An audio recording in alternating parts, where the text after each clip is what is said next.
Michelle a couple of years ago. It's like Michelle's never, there's gonna be a training. cooking a word. Oh, good, okay. Well, I mean, these guys work for a living, so you don't want to eat them. We are live. We are live. The meeting is called to order. Thank you for the audience. We can send this around for people to sign up, just so we keep track of who's showing up at meetings. That would be great. I'm gonna start with you. Okay. Just sign up your name and email. Okay. First bit of business is to make sure we have a quorum.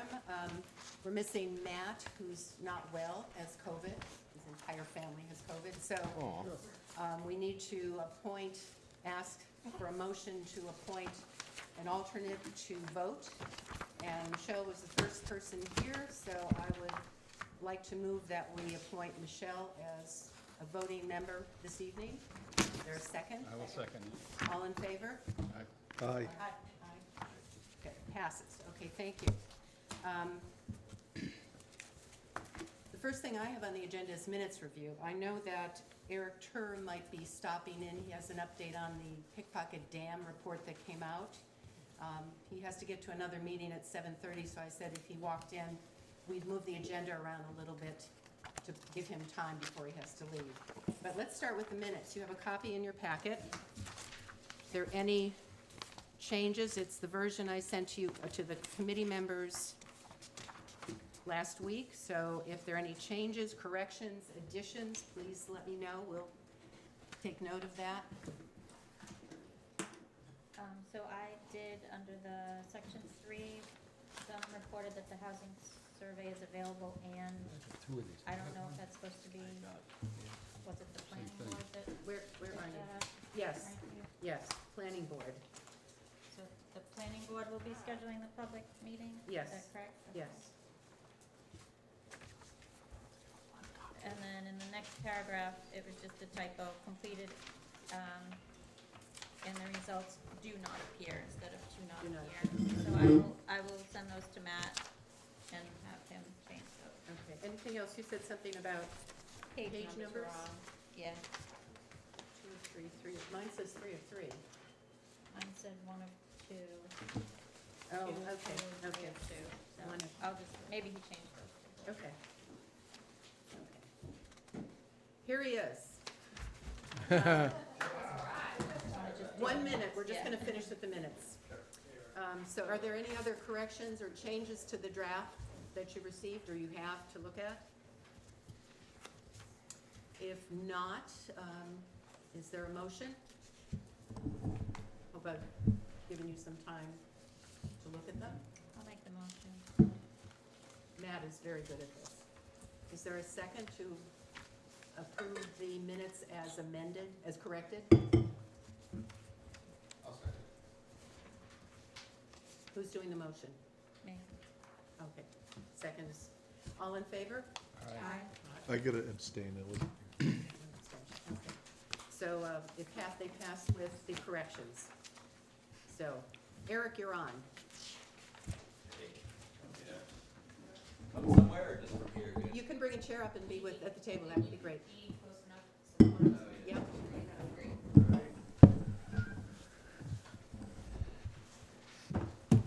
All right.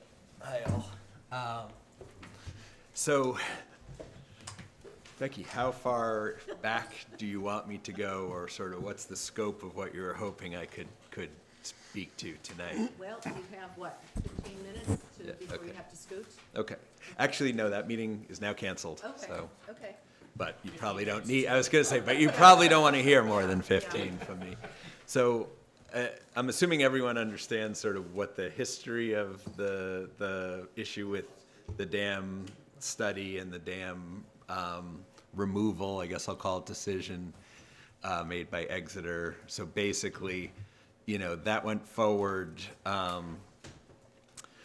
essentially after a very long run-up that seemed quite legitimate and quite deliberate to, you know, hire an environmental contractor to look at feasibility studies about how to deal with the hazard status of the dam. and we were basically all anticipating sometime in the, late fall to early 2024, to have that initial study come out and to engage in a process to review the findings, discuss it, and work through a really public process for deciding what to do. So that, this grant application came to light apparently, even though it was available for quite a long time, fairly quickly to the people involved in Exeter. And they basically put together a grant application in about 2 weeks without really any engagement from the public in Exeter that had been expecting it, and then also nobody here in Brentwood. So, there was an open comment period. Many of us submitted some comments.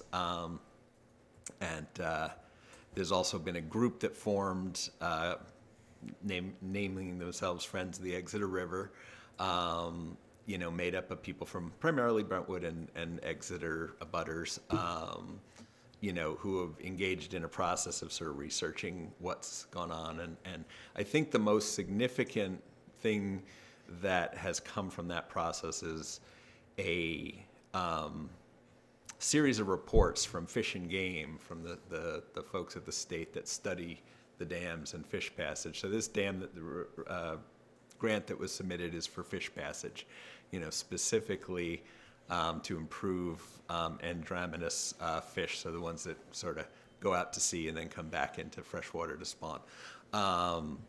And what this report showed, even though when they took out the Great Dam in Exeter, which was a very significant, I think, a very significantly different situation. That was a dam that had been undermined by the 2006 Mother's Day flood, so it structurally had problems. It was very clearly stopping almost all the fish from passing upriver. The fish ladder was essentially ineffective for the most part, and the water quality behind it was quite bad, and it was flooding the downtown repeatedly. So it had multiple problems. After that came out, the fish passage increased from a few thousand per year to hundreds of thousands per year. They stopped counting in Brentwood. They started visually counting under the dam in where the dam used to be under the bridge in Exeter. And said basically in about 15 minutes, same amount of fish passed that dam as normally would pass in an entire year. So it was a huge increase, huge success. So we assumed we would see those fish coming up to Brentwood. And then when the study came out and it said things like that, they're observing that the need for the fish passage was, fish pooling beneath the dam, unable to pass, and a lot of other things, some of us who had spent time there didn't think that exactly matched our experience. And what we found in these Fish and Game reports that Robert Spann, who lives here in town, got through a Freedom of Information request, although I think they're probably public, was that since that dam was removed, there have been essentially no fish coming to the Pickpocket Dam. I think the last count that I saw was like they estimated 17 fish made it to the dam. And that's probably the top of the fish ladder that they're talking about. Like the year before that, before the Great Dam came out, about 2,000 fish that had made it past Exeter made it past Brentwood as well. So, it basically showed the fish, in my opinion, not professional. Fish ladder seemed like it was allowing, about a third of the fish that were passing in Exeter to make it past the Pickpocket Dam by way of the fish ladder. So, we've been trying, myself, including these group of folks that are the Friends of the Exeter River, have gone to the River Advisory Committee meetings and some of the select board meetings, basically raising these questions and saying, the study wasn't done. So that's another thing I didn't mention. At the time that this dam application or grant application was submitted, the study was not complete. You know, and key things weren't known, particularly the fish passage section of the grant was, or the report was not done. You know, now it is done. It's only 2 pages long, but it basically has a table that shows exactly what I was just saying. You know, if you look at the grant application, it puts significant weight on community involvement and public process and public information.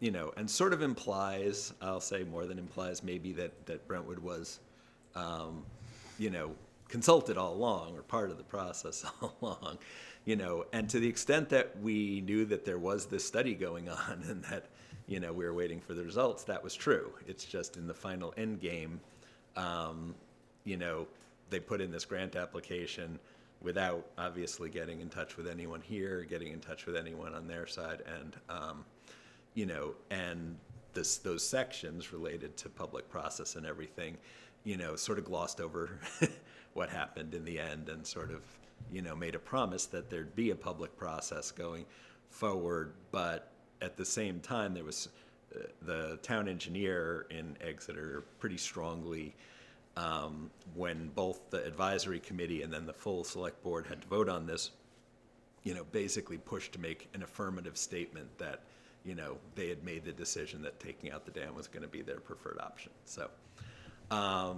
the results, so the public comments were submitted at a meeting, and then you were allowed to submit them for a month after that as well. So they've summarized those. That came out last week. Officially, it's on their River Advisory Committee website in Exeter. You can download them. You know, and they took all the comments that went in and basically responded to them. You know, I'll say, you know, the comments specifically, I can go into a bunch of things, but, you know, the ones specifically related to the question of the fish reaching the dam, you know, weren't really addressed. They basically said, you know, the dam is a barrier to fish passage, period, you know, and dams are, and it's justified by the fact that dams are a barrier to fish passage, you know, and sort of the generalized statement that's true. And maybe in general that is true, but we sort of have been saying, let's at least look at this situation where, you know, where there isn't any apparent, you know, current barrier to fish passage, and maybe wasn't really a significant barrier in the past. And there's a bunch of other things in those responses to comments that I will say don't feel like the comments were really taken seriously. And you know, all we've been asking is, you know, this grant application that they put in, that grant, that particular grant, you know, is an annual offering. My understanding is there's more maybe funding in that grant this cycle, and that may have motivated them to put the grant application in without, you know, full process or full understanding. You know, but basically they could do a lot to heal sort of the process that's been going on by, you know, essentially stepping back, finishing, you know, the public process, letting us all digest this, you know, 350-page you know, report that came out, and you know, maybe ultimately come to the same conclusion that dam removal is the right option, maybe not, you know, maybe talk about what Brentwood could have participated in that, you know, grant application if we knew that that was the decision that was coming. It is Exeter's decision, clearly, they get to make that decision, but, so, you know, I do know that a woman from Exeter has submitted a letter to the Exeter Select Board explicitly asking them to revisit their decision on the grant application and the dam removal based on the fact that they didn't have full information. And if you looked at that presentation the night of that the Exeter Select Board made their decision, it didn't appear that it was really fully disclosed, that a lot of this information was still not yet known and that the public process had not taken place. Mm-hmm. So what's next? You said to me on the phone the other day that there wasn't much fanfare or advance notice that this report was available. Was the River Commit, were you informed, or the people who have expressed interest in being involved informed? Someone sent me a note saying it was available. So I didn't get it through any formal process, but it's posted. There is a meeting of the River Advisory Committee tomorrow afternoon. Oh, okay. What time? I believe it's 3 o'clock. I'll have to look. I can't make it because the House is in session tomorrow, but I know others are thinking of going. But I think the thought was really the onus now rests with the select board, because they now have a grant application in for $2 million to improve fish passage by taking out a dam that the state's data for 8 years suggests no fish are currently trying to pass. So, we're basically trying to say, those are public dollars to fix real problems on real rivers, and, until we know what's going on with these fish, it wouldn't really be the right thing to do to allow the grant application to stand the way it was submitted, and to get those funds based on what it said in the application. And again, I think the suggestions that are being made are, either amend it, send in the information. If NOAA still wants to give them the funds, that's at least above board, or pull it back and, re-engage the process that I think was supposed to take place. It does basically conjecture in those responses that, perhaps the reason no fish are reaching our dam is because the conditions above the old Great Dam are so improved that no fish really are needing to make it up to our river, which would be wonderful if that were true, but it would also undermine the logic of submitting a fish passage grant. So this committee asked a couple of months ago that a letter go to Exeter expressing our concerns now that the final report was available, and Right. Showed that the impact of the dam removal was significant to Brentwood property and residents. Right. That letter was amended, the draft that we sent. It was sent by Karen Clement to Russell Dean, who's the administrator, Exeter administrator. Right. And I heard back, I contacted Karen to ask her if there's been any action, and she said they did hear back from Russell. We had suggested in our letter that we be involved whether or not the grant comes through to play a role in the planning and work on this project. Right. With specific people, specific representatives, someone from the select board, someone from the administration, and someone from conservation. I understand that Dean wrote back and said they'd like to do a meeting with someone from the select board and the administration, but they cut out conservation. So I'm questioning Karen if that conservation should be a part of it, since it plays a key role on the properties in town. I haven't heard back, and I don't know if that meeting has been set yet. Yeah, and I would not know that, I don't think And either. that's all I know about that at this point. Yeah, so I don't know if that'll come up at the meeting tomorrow. I don't know if, specifically the idea of involving conservation or not involving conservation. It seems like a very appropriate thing to involve conservation in. But I think now, the question is anyone going to revisit the decisions that have been made, or are they just going to stand and see what happens? And, we've been just trying to say, for the good of the sort of community process, for the good of the river, and, for the good of basically, not potentially having a grant application that has faulty information, that, it would be worth reconsidering sort of where things are at. We don't have standing at this point, but I was told by Karen, I believe, that if the grant comes through and they go through the public process of permitting and public discussions, that we might have standing. That would be our time to become involved. I haven't verified that. That was just a casual conversation. So waiting to hear more from Karen and the select board on that, I guess, if there's going to be any activity, a meeting, et cetera. Right. And that's what I think, is that essentially if this comes through, as a grant application, those processes will go forward, but they will go forward, in terms of a dam removal project. Yeah. So that would have to be done properly, and it probably would be done, properly. It's just, there's money in that grant application. can't remember the amount off the top of my head, but it might be 50,000. something like that to do, you know, remediation upstream. So I'm not sure exactly how that will happen, you know, whether they're going to come to Brentwood and ask for access to the property or do it all from the river. I don't know. Yeah. But yeah, I mean, it would have been, obviously, if we knew that was what was going to happen, it would have been preferable to formally join the grant application and, you know, and be part of that whole process. So, you know, that I think, you know, that again, the question of whether dam removal is the right final option, you know, there's also significant,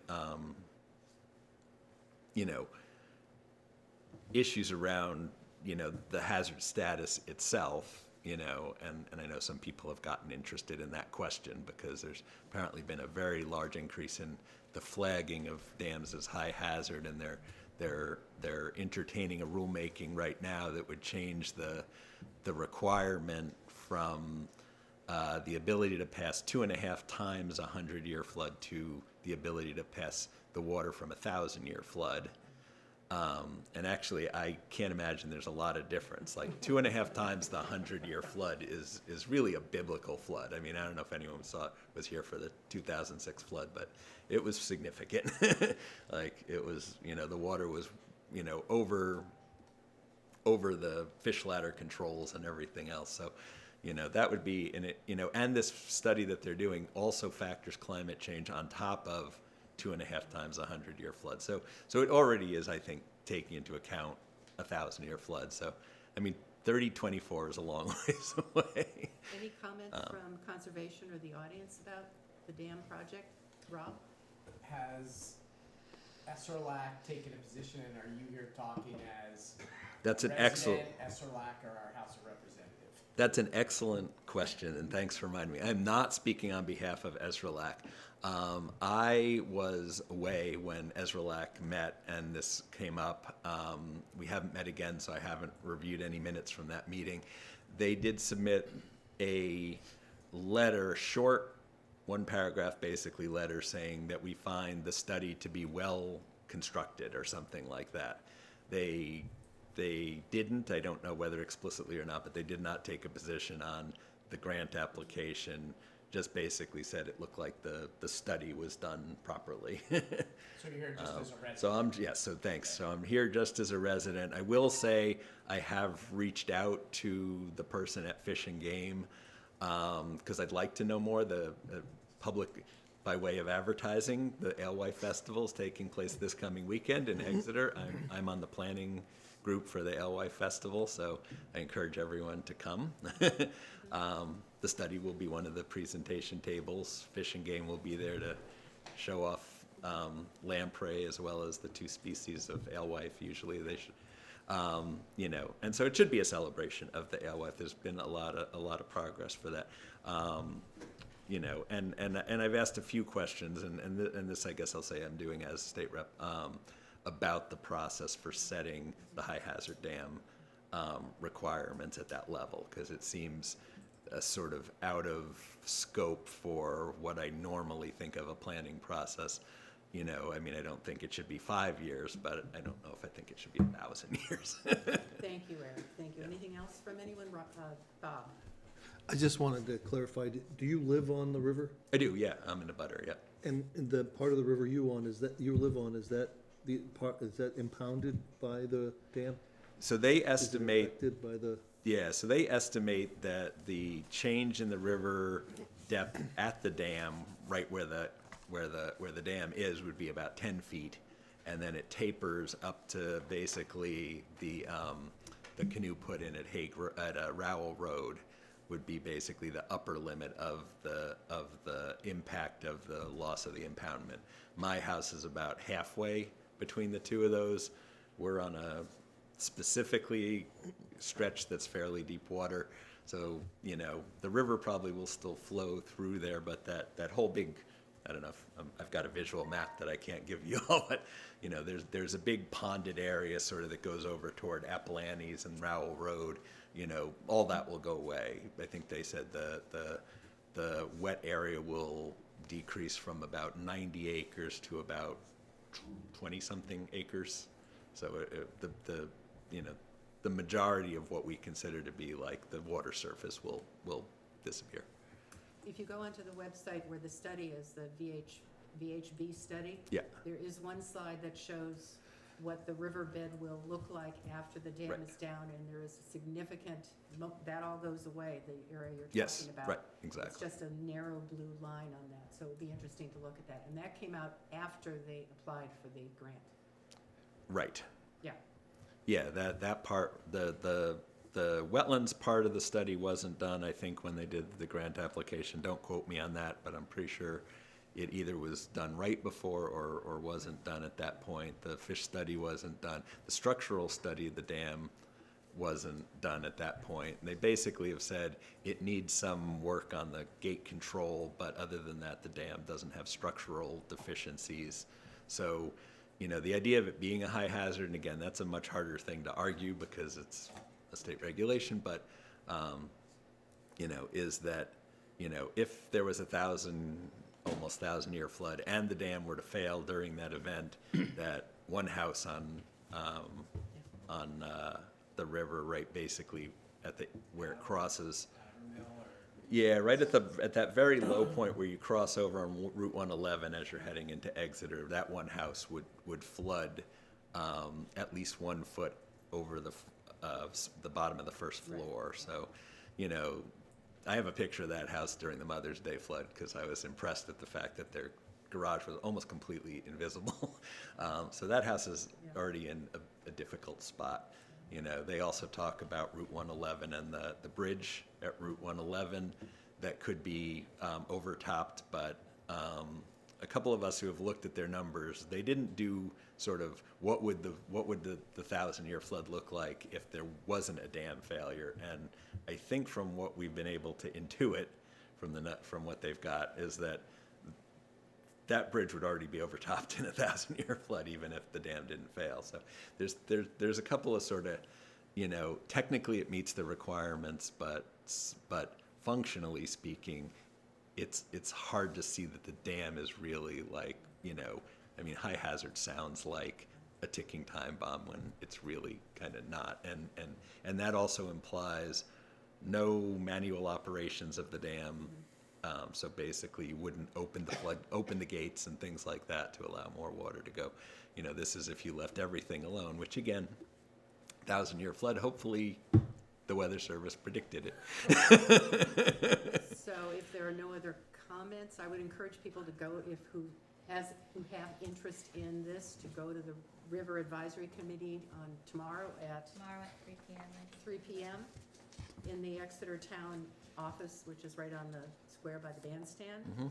It'd be nice to have some word back with how the meeting goes. I don't know if that's going to be broadcast, but it would be nice to have someone go if you're interested. I don't know if I can go. Yeah, but- they're always recorded, and their Exeter TV carries it. Also online, I think it's a YouTube channel, or I think it's And I will follow up it's a with YouTube Karen to channel. see if there's been any meetings set. So thank you very much, Eric. yeah. And if I hear anything about this request that got sent in for the select board to revisit, I'll pass that along to you Thank as you. well. But Thank you very I much. guess I would just say, I feel like as a town, we're swimming upriver. So, I have a, Yeah, Bruce? and not to spawn. I respect and really appreciate Eric's work to keep the town informed.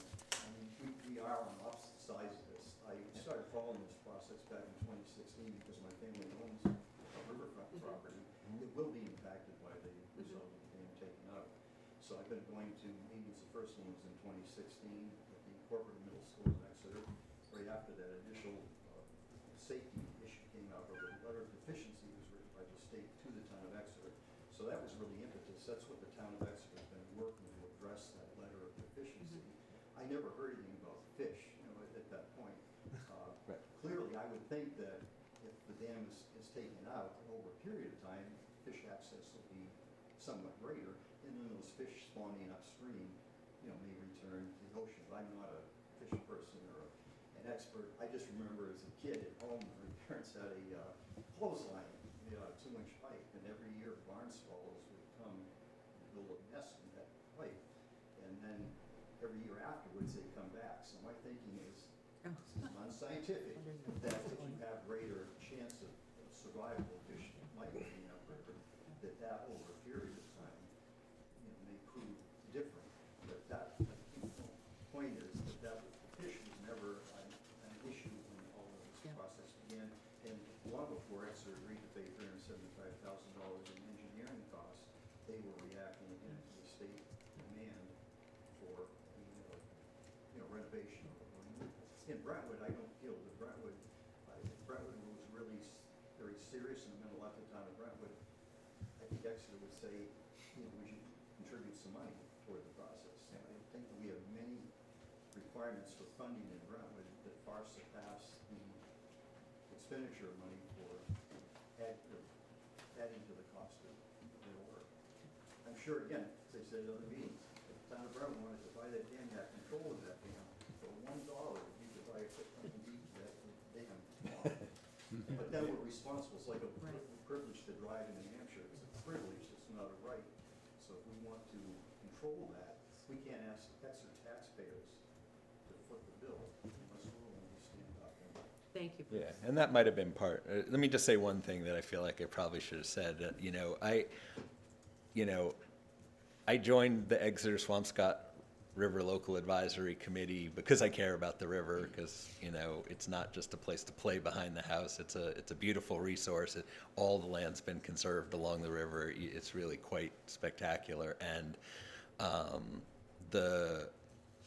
one of the assertions in the grant application is that the water quality above the dam has low oxygen and is contributing to, fish die off and and degraded water quality. After I joined Ezralac, I was surprised to find that the oxygen levels that were being reported in the impoundment at the end of August, beginning of September, were over 100%. And there's a technical reason why that's possible, which made no sense to me whatsoever. And so I looked into it and found out, in fact, the marker was in the wrong spot. That was being sampled by Exeter on their property below the dam, which is why it had full oxygenation. So I joined the Exeter, it's called VRAP, the Volunteer River Assessment Program. So the state provides equipment and you go out once a month and you sample the river. So I added 5 sites in Brentwood, in the impoundment, my house, the Little River at South Road, the Mill Pond Dam, and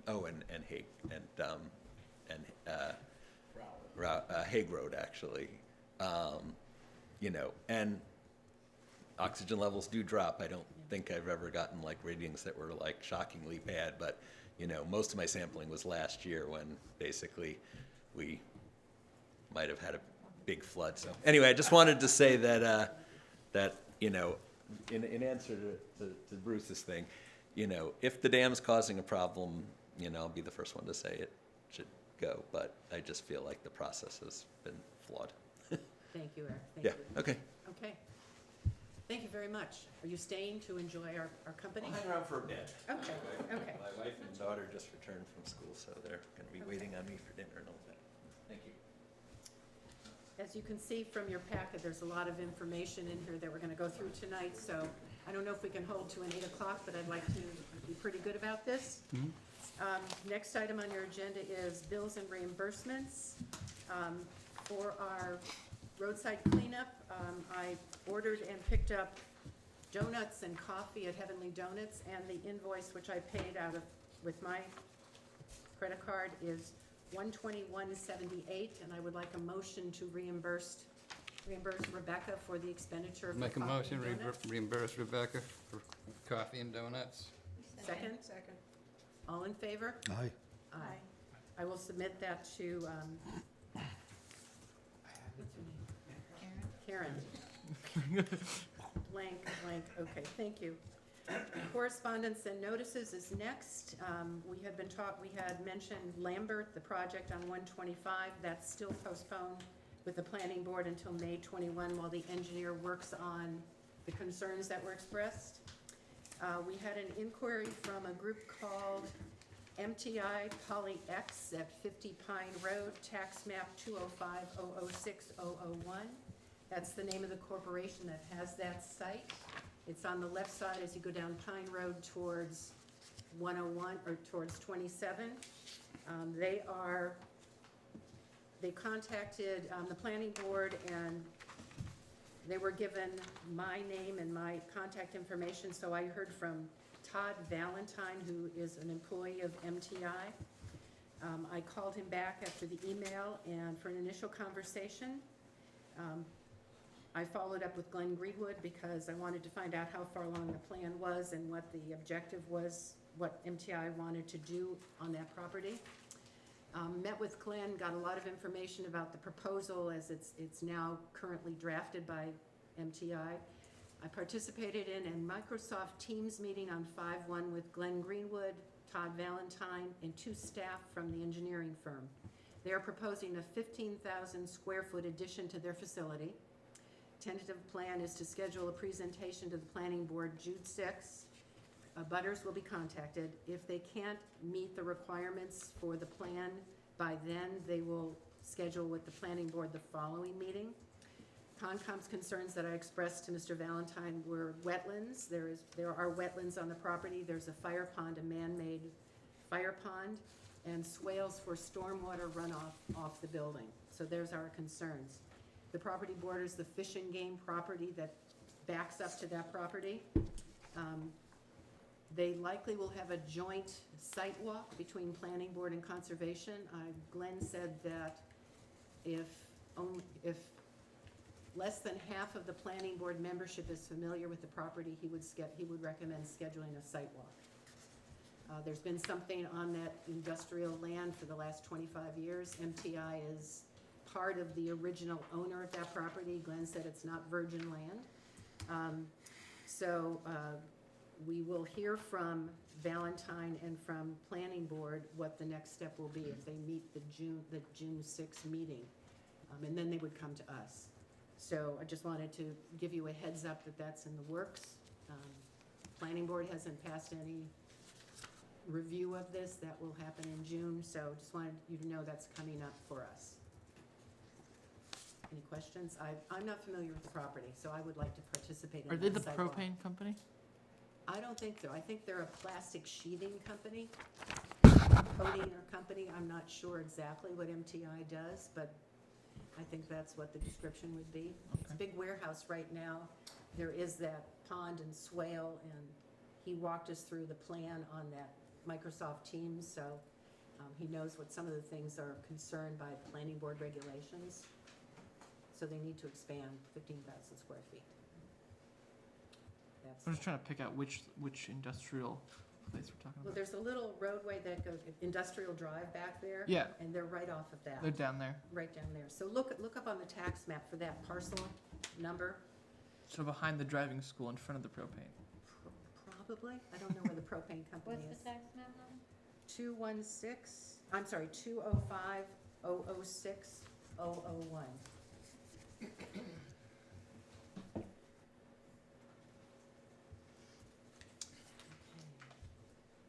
Prescott. This has been interesting. I mentioned at our last meeting that we talked about the March 21 letter from DES asking for Gove Engineering to provide more information and to possibly revise the plans and requiring a response from Concom.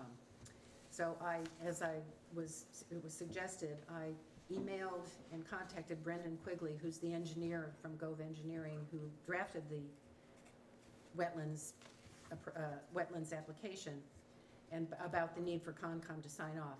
He said he had been negligent in scheduling a meeting with Concom, but he hopes to do that. He currently disputes the interpretation of the DES reading of the prime wetlands. He thinks it's open to interpretation, and they are asking for some changes, which would take time to do. So Brendan is also asking for a deadline extension. The deadline was May 20 to have a response and have all that material to DES.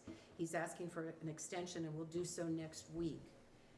If approved, he will contact Concom and arrange a presentation to us and at the appropriate time. He said it was not worth doing at this point because there will be changes if he doesn't get the wetlands reading review. They might need to apply for mitigation because of the wetlands there.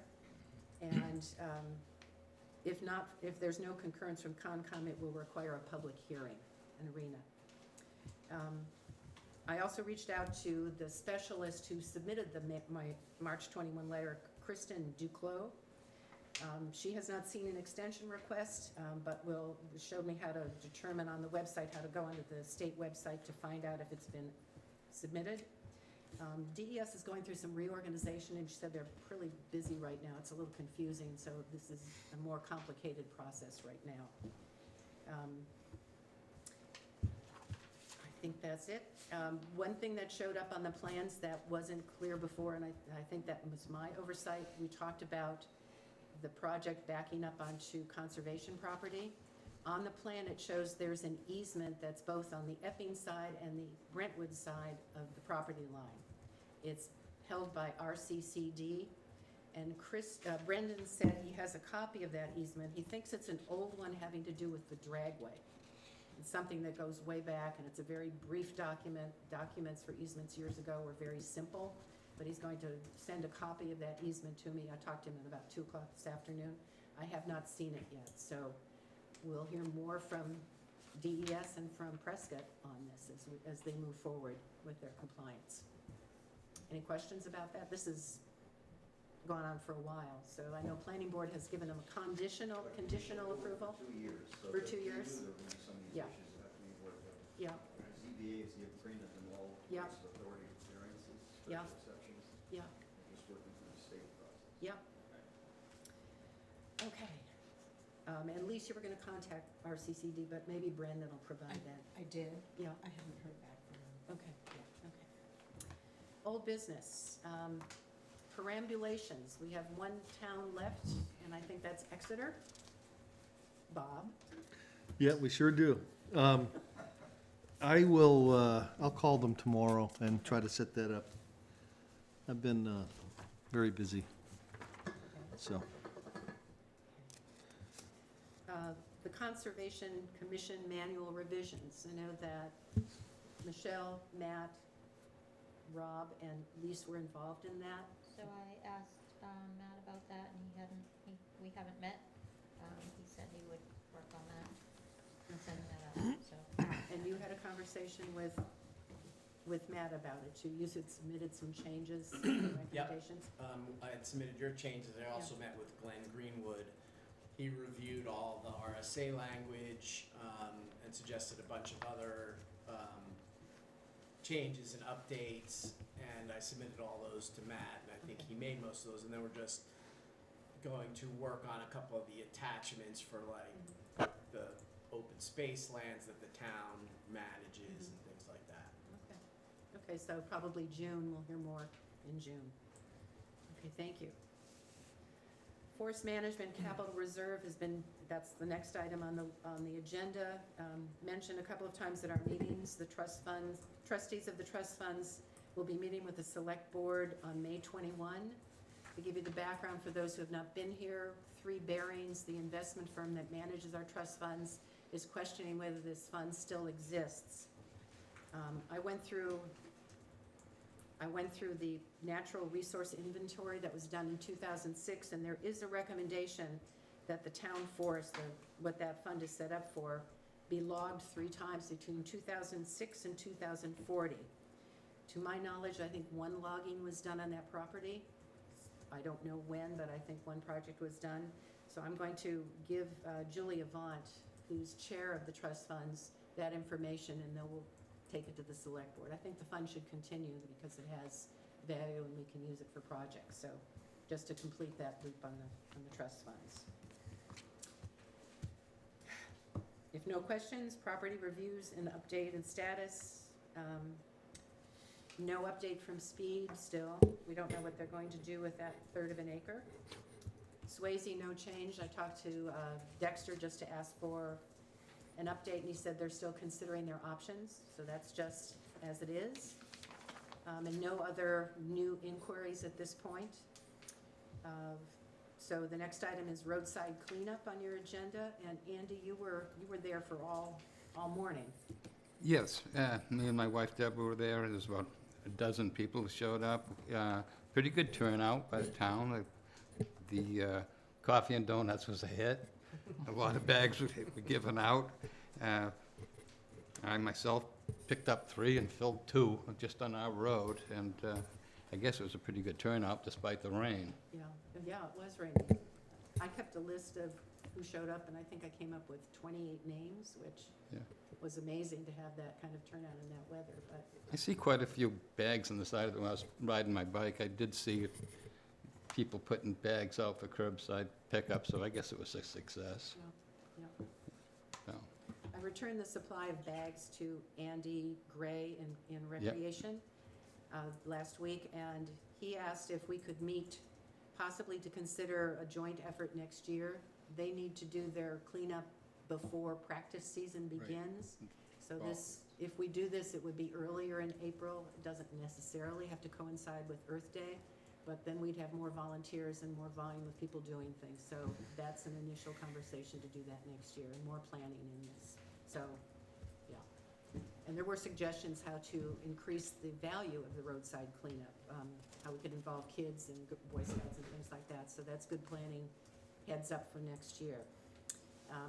Conversations were wonderful in that group that stood under the pavilion, talking about the rain, talking about the weather, talking about the longhorn cattle that were on Middle Road, and even a sort of a tongue-in-cheek question, should we do a survey and keep tab year to year, which refuse is the most prominent? Is it Nips or Bud Light, or is it something else, just for fun? I picked up mostly Coors Light, Yeah. by far. Yeah. So, just about everyone who showed up had a question about the logging or the work that's being done at the rec center. We've been aware, I think, that a road has been approved and going around the Little League field, and that's all torn up. The logging was done and the dirt piles are there. But no one knew about what was happening next to the pavilion, where the trees were cut down and there's clearing and there's ruts and all kinds of things. So last night at Select Board, I asked if John Morgan would share information on that. So we couldn't answer the questions, but if you inform the public, that would be helpful. Paul? John mentioned that and at committee updates, that he would be providing some sort of statement. Thank you, that's nice. It would answer people's questions, so. Yeah. I think on the website would be where that will end up. Is it there now? So I think he said last night that is part of, Letty Bedard speaking as myself as always. I think he said that was part of the feasibility study for putting the new possible municipal building up there. So all of the municipal building, meeting minutes, notices, everything are on the website. I looked for those, I couldn't find them, so I just need, yeah. So if you go to town projects and then click municipal building committee, it's right there. Again, I don't want to speak for John, but he did mention something to the effect that with the logger having been there for the road, it made Yeah. some sense, but that he was going to detail that in Okay. a statement. So it's probably best that it comes from him. Yeah, I think so. Yeah. I think so. Conservation didn't want to answer that question. We didn't want to give false information. So that's good. It's a reasonable question. Yeah. Okay. So we'll go to town projects if you're interested in finding out a little bit more about that. So the agendas are there, but there are no minutes there. Okay, no minutes? Okay, There's a video from April, okay, but no printed minutes. okay. No printed minutes. The agendas are up on that page, Letty, but not minutes. I mean, obviously April's wouldn't be up yet, but the minutes aren't. But there's a meeting, right? Yes. There's a link to the video, yes, but Okay. I know why there's a video. Thank you, guys, okay. Next, Trails Committee, Deb Briscoe, you are on, and you have in your packet a handout that Deb had provided a couple of weeks ago about the Stevens property and Split Rock, so take a look at that. Thank you, Deb, if you want to walk us through that. Okay. This particular trail system connects to Split Rock, and so it includes what we call the Stevens Field, and that is under conservation easement. And more than 10 years ago, there was a plan to do some things down there. And within the last 10 years, we had talked more about paths in the field that would be kept mowed for the trails. And it would be a path through both fields. The higher field, there would be a path around it. A lower field, basically the path just kind of goes to the outlet, to the Hague Road, Old Hague Road. So I think, I was interested in making sure that the paths got mowed, because Split Rock, now that it has been advertised and when it really got developed, it's being used a lot.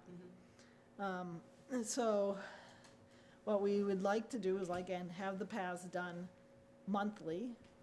And we do have a volunteer that has agreed to do it, and to start in May. And so that there's at least the paths in there. So once the paths are in there, then we are going to try to keep them cut, so the height of the grass is below 8 inches. That allows, in the past, should probably be about 8 feet wide. One of the recommendations that I was seeing on the internet is it can be used as a fire deterrent if it's like 10 feet. And if it's cut, if the grass is cut low, then that keeps the thatch down. So that's why it becomes more of a fire break. It also, with the grass being cut on a regular basis, it produces nice succulent food for the herbivores. And then if you still have the growth on the sides from the regular, hay size height, then that becomes protection. And then the larger animals are apt to use the paths because it's the path of least resistance. So one of the other things that you'll see on here, my little artwork, is I had actually put all the fence in there, and it hadn't been in there before. So in the past, I think Rob has mentioned it, and Bruce, I think, has mentioned it, about taking down some of the fencing that was there when it was used for pasture.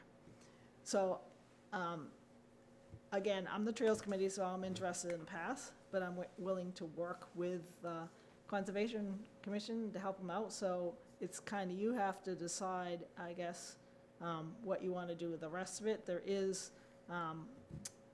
the gate that is there has been taken, well, the posts that were there were very rotted anyways, but the gate has now been taken off the post, so there's no way to open and close the gate to keep vehicles out of the field.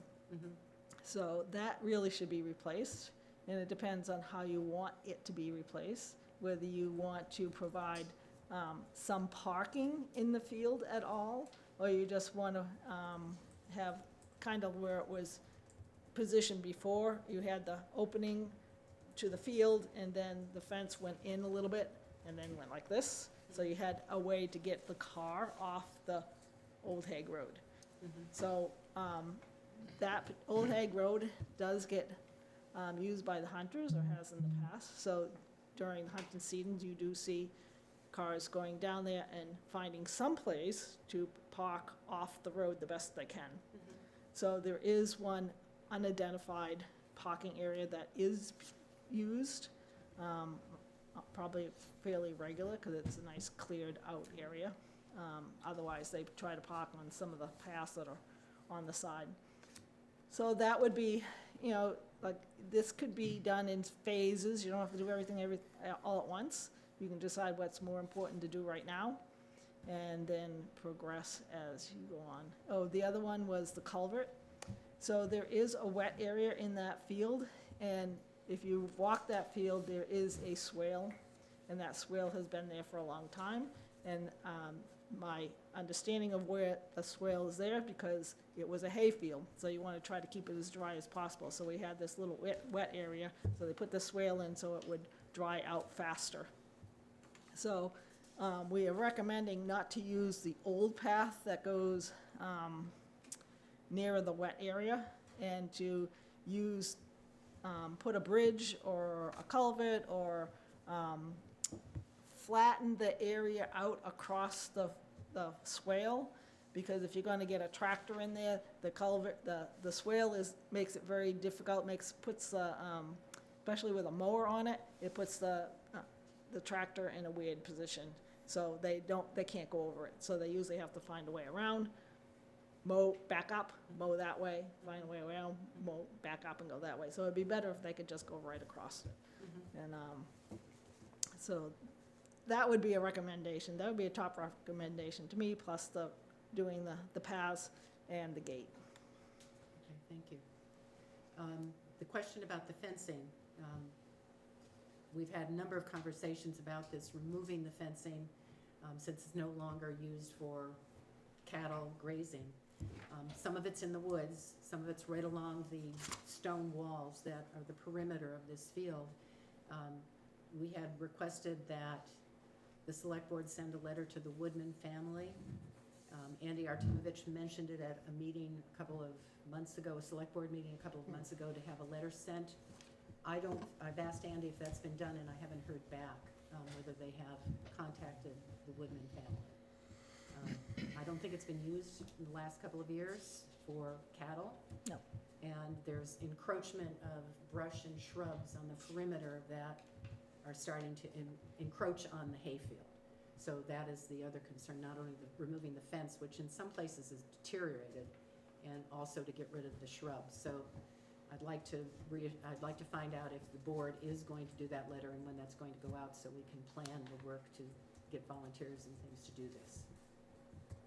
Okay, can you remind me of that? 'Cause Yes. Yeah. Yeah, I will remind Paul. Yeah. Okay. What is, any feedback on Deb's report on a volunteer to mow? And he will do it for only the cost of fuel. He's willing to do it once a month? Yep. Starting May through September? Yeah, September, maybe October, but I think probably at least through September. I was thinking 6 times maximum. Okay. Yep. Okay. No discussion about mowing the fields, however? No, I didn't bring that up because I wasn't sure what I didn't ask him whether he was going to do it, but, because you guys have to give him the details on Yeah. which field you want done, or we're gonna do all fields all at once, whatever you're gonna do. What do you think, folks? Those of you who've been involved in this in the past? I know that the volunteer has said part of that field is very wet, even with the swale, and so last year, or the year it was dry, it would have been easy to do the mowing. The year it was really wet, he would have problems with that part of the field. So there are concerns about the seasonality and the condition Yeah, of the there's- field. Yeah, where that little hidden wet area is, because there's a lot of growth around it for like grass. And then I think down in the corner, the southern corner there, where you see the 2 blue lines, there must be signifying water down there. I think that's where the cows used to go down and get some water. So I think that also is that down, it's the lowest part of a field. And I think that gets pretty wet down there. Okay. Okay. Looks like it.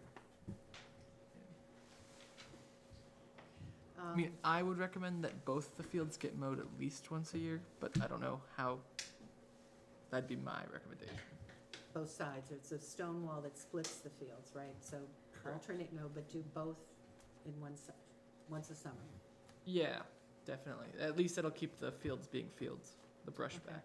Okay, Failing that, mow the edge of it, right? If we can't get someone to mow the entirety of the field, if you just continually mow like a square around the edge of the field, you'll also keep the brush relatively back. But again, mowing the whole thing would be better. And then you could do that like after Right. well into the fall, so you're not damaging the birds or whatever the, Okay. Or the fawns, yes, or anything, the fawns that are, any wildlife concern. yeah, in May and June. Rob? I think the idea of possibly alternating is to create wildlife habitat, not necessarily hay fields. So whether or not it would make sense to let, say, half a field grow for 2 years, so it did get a little different growth versus just, grass. But I don't know, I'm not. We do have a management plan, which we could review, that was Yeah. done by Jeff Littleton. I don't know if it went into a management recommendation for the fields or not. I don't know if you remember. No, but I know that there's been talk of doing it one field one year, one field the other year, and that's, as long as the paths get mowed for the trails, that sounds like very reasonable. And also, I think it might depend on your volunteer. Yeah. Because mowing the full fields Yeah. takes time. It definitely does. A few years ago, Robin Wrighton actually organized Matt Tarr to come out from UNH and kind of give us his analysis of how the fields were doing, and his recommendation was mowing the fields on separate years, so one year, the other one the other year, just alternating. And he said that is the best way to create the most kind of have different types of Diversity, yeah. habitat for wildlife. And I think that's what we should recommend. So go back to the volunteer and see if he's willing to do the mowing. He and- also said October is the best Okay, time to do it. okay. So, is the feeling then that Conservation will contact the volunteer to talk to him about the mowing process and see what he says, if he's willing to do that? He has access to the equipment. The issue is the scrubs around the side, if some work needs to be done there to do some clearing out, and the fence issue. So, I wanna find out, the letter's gone out to the Woodmans, giving them 30 days to remove the fence. If not, then we will take that on. And then we'll be doing the mowing of the paths and then set up a plan for the alternate mowing of the sides of the fields. Are you all comfortable with that process? Yeah, but we've talked a little bit, there are different fish and game grants for habitat management. So I think once we have a plan and the fence is Yeah. out, Yeah. then we'd have a better sense of timing and how much, and then we could potentially apply and get some Okay. funds to get machinery or something to.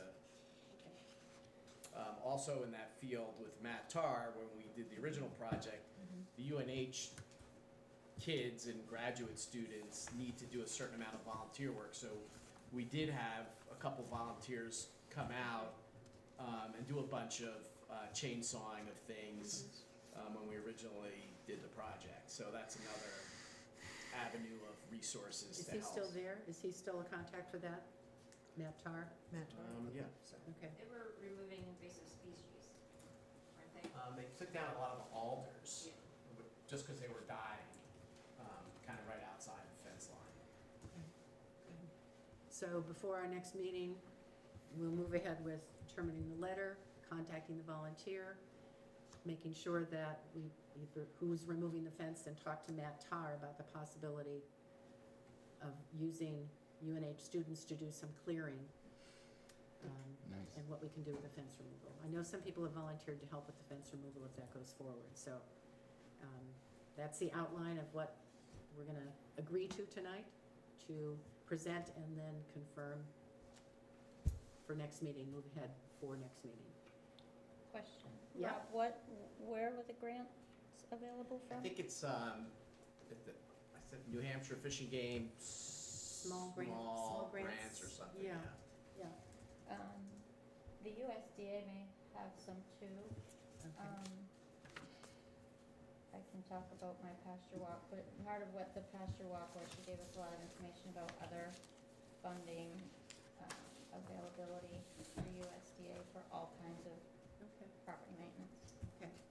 I think you're gonna find that that's private property.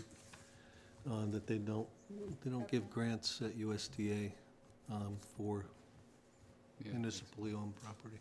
makes sense. Oh, interesting. Do we need a vote on this, or we just proceed and get the answers we need? Okay. Anything else on this? Deb, anything else from us? Nope, I think just confirming what we're doing, the mowing and the Trails? trails, yeah. Yep. It sounded like the volunteer was confirmed and ready to go, or? Confirmed on the trails part, because I didn't bring up the The other The whole field. yeah. If we're gonna be expending money for gas, we know we have a budget for that someplace. It would We have have to an come out idea. of the conservation fund, and I think that's happened before. I think Doug Cowie did some mowing or some, there was some reference to paying a volunteer for some I mean, mowing. there's money to do town events and other things, but, I mean, just as a question, Deb, if this is maintaining trails, why isn't the Trails Committee paying for it? Because we don't have any budget. No, but you're part of the Well- recreation department, right? True, but it's also, this is the caveat when it comes to recreation, what does recreation cover and what does the conservation cover? So conservation is, recreation is usually for programs and activities, and conservation is usually for managing the land. A conservation land, yeah. Yeah. Conservation land. Makes sense. Okay. Okay, so we'll find out this, we'll find the source for the funds, for the reimbursement of gas. Can't be that much. If that much, yeah. And the gate issue, the verticals for the gate, to get that back up there, that would be part of this too, a project to get that reinstalled. Yeah, and you might want to save, if you take the fencing down, you might want to save some of that fencing. Yeah. Just for the purpose of putting something, a barrier up there. Yeah, okay, okay. So stay tuned for more details on that. Rob, June speaker, you said, or July speaker, you said you had been thinking about a presentation, bringing someone in for a video presentation? Yes, not a video presentation, but I had been working with Glenn, because we had, I think, a successful Yeah. meeting the other night. I think there was a good turnout by the Conservation Commission, which was great on understanding the wetlands and the new regulations that went in. Well, not that new to, I think, most of us, and how that worked. And so, an idea we had with them was to do stormwater, understanding why stormwater is important and the water quality issues, and have, so I've arranged for an engineer, tentatively, we don't have a formal announcement, to come in and talk about stormwater and management and the different devices that could be done now, the engineered wetlands and things like that. So I think it would be helpful as we're looking at wetland impacts and wetland permits, that we would have a better understanding of, hey, they're replicating what they're impacting with another engineered wetland or buffer or something like that. And so that's what we have tentatively scheduled for July. Okay. I was and that was at the planning board, so I did have a couple emails out for possibly someone coming here directly, but I haven't heard anything, Okay, okay. so, And I referenced video because we wanted to make it as convenient for yes, whomever comes in. yes. Okay. But it's still nice to have him here in person if we could. Yeah. Bribe him with dinner or something. Or chocolates. Or chocolates. Or chocolate. Pass the chocolates around. You haven't passed that down the Please. table. Put him somewhere else. I Pass could them only had along. one so far, but it's getting hard. There's dark. It's all There's dark. dark. Just to, It's dead. just to follow up on Rob's comment about the joint planning board and Concom meeting that was held May 2 last week, you have a handout in your packet of the wetlands PowerPoint that Glenn presented on screen. Doesn't have the color, but it's very useful, very informative. It's also available on the planning board site. I believe he was going to post it there. So this is a summary, a review of the new regulations, a copy for you to study and memorize so that you are up to speed on regulations and are aware of all the concerns. So please take this as, put in your packet for your file on conservation. So if there are any questions about this, this was very, very well received, and it was very informative. I thought it was a good turnout, and I thought the information was very good. So thanks to everyone And you who can showed watch up the for that. video if you want. You can watch to the hear video, his yep, presentation. yep. Video has made a great deal of difference in the amount of information that is shared in town. Yes. A lot of people are watching this meeting. Yeah, we heard, you said there were 71 people who had watched our meeting last month. So come prepared, dressed appropriately to be a star. Wow. Yes, Hold your hair now. yes, comb your hair, put the makeup on, all of that, yes. Okay, thank you. Also at that meeting, we showed up at 6, and Glenn came on to speak about 7. But they did the planning board did go through the housing survey that was done in town. It is available on the town website. It was part of what we heard and listened to. I don't know if the full study is there, but I know the summary is there, and the summary is available if you'd like a copy. I didn't get a copy, so I don't have that in front of me right now. But if you're interested, that was part of your meeting last week. Okay. I think I'm gonna need a piece of chocolate for this. Pass it back then. Pass it Yes, back. yes. Go around the corner. Thank you. So, open space. Last month, you approved that we move forward with establishing an open space committee, same as what was done in the previous bond issue, where a number of people would be appointed to serve as advisors to the Conservation Commission, to be able to reach out and be more effective in promoting the conservation bond and making contacts with landowners. We would educate town residents about the benefits of preserving open space, which is at the top of the list in the master plan. Preserving open space and natural habitats is a high priority here in town.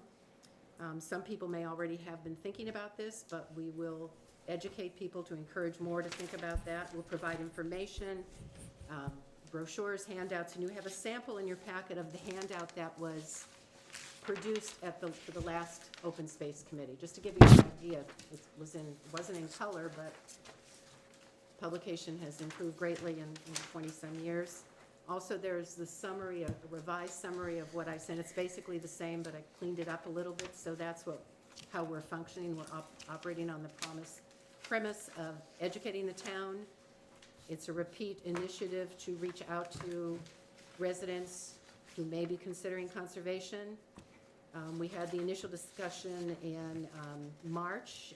After our meeting last month, as a suggested act was to contact Barbara Richter at the New Hampshire Association of Conservation Commissions to gather some more information and ideas about how other commissions, other towns are functioning with an open space committee. And she was very helpful with material she sent to us. She called them project teams.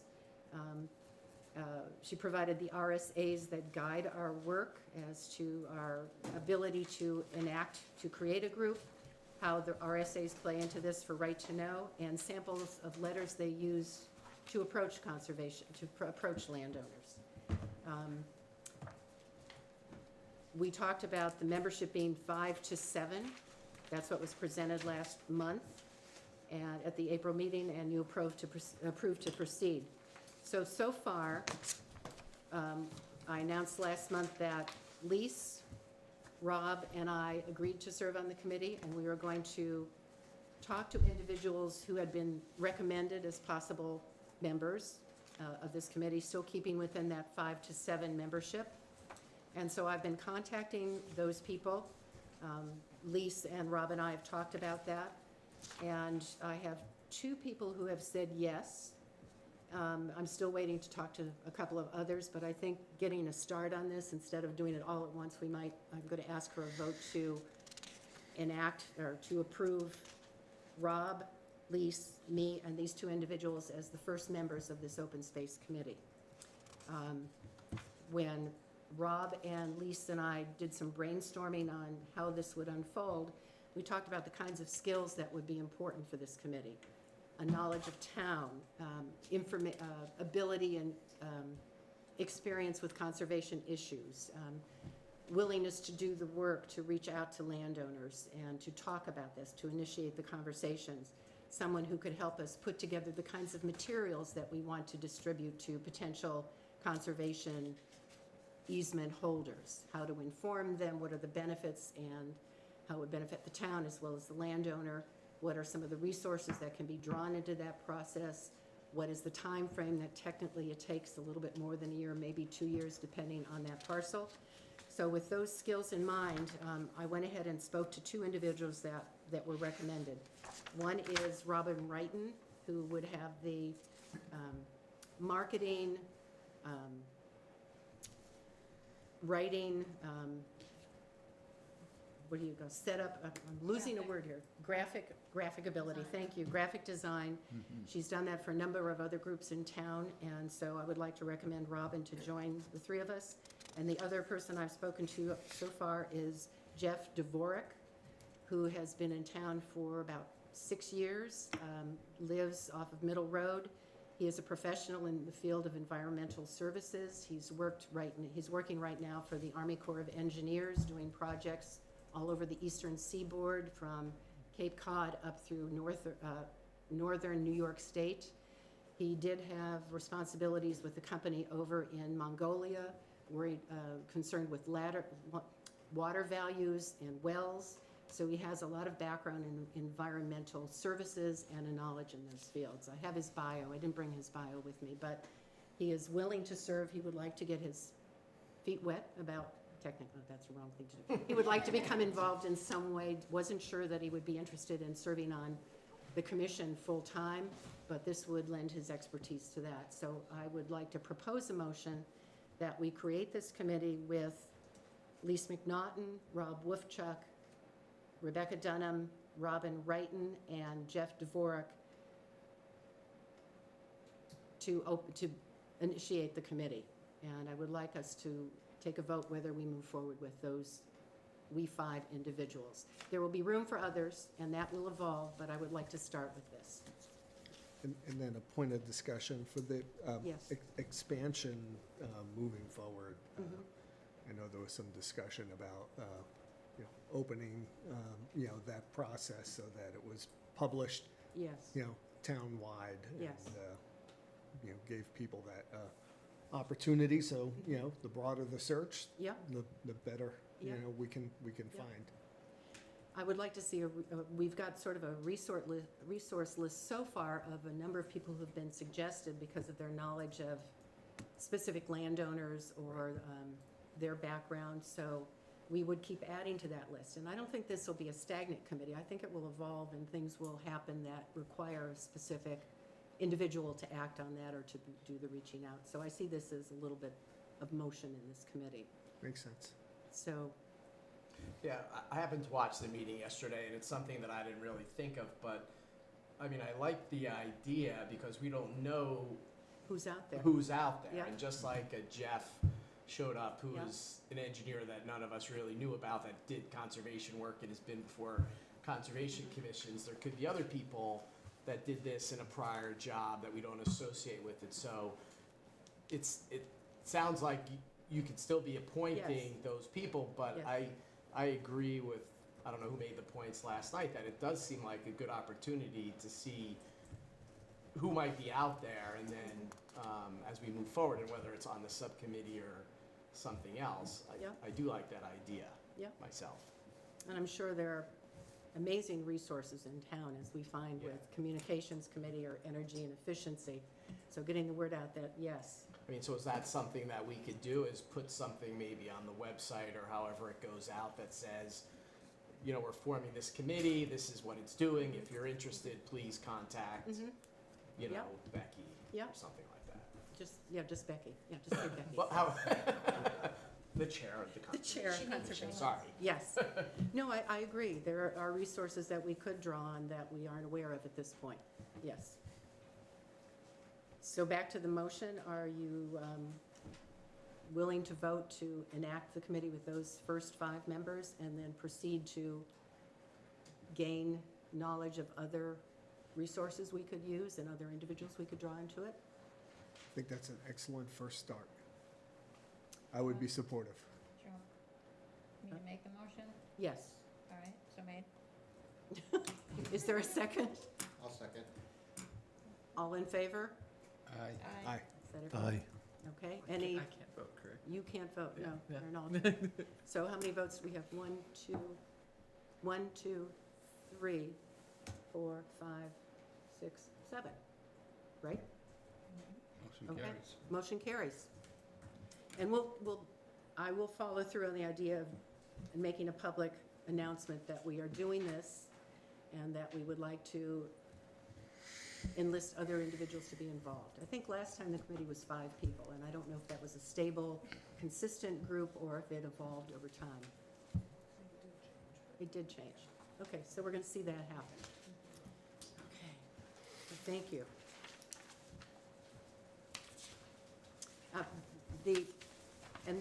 The first meeting of that group would be to outline a plan of action. What goals we would have over the next 4 or 5 months to move forward with this. Ultimately, having some public programs where people could come in and learn about the conservation opportunities in Brentwood, but to work up to that with information and public announcements. Matt, I think just to be clear, it was a good clarification last night, yeah. That it is gonna be. It was like 100 years ago. It was a long day for me too, Yeah. today. It is gonna be a public meeting, it's gonna Yes. have minutes, it's gonna be formal Yes. agendas. Yes. It's not just gonna be like an informal working group, No. it's gonna follow all the Yes, regular as it should be, RSA yes, rules. yes, it will. So I think gathering expertise and ideas from the public is a great idea. Yeah. So, let's see. You can see I have purple and red and yellow writing on to make sure I don't forget anything, so. If you find me reading a page, it's because I have so much on here to make sure I don't miss anything. Okay.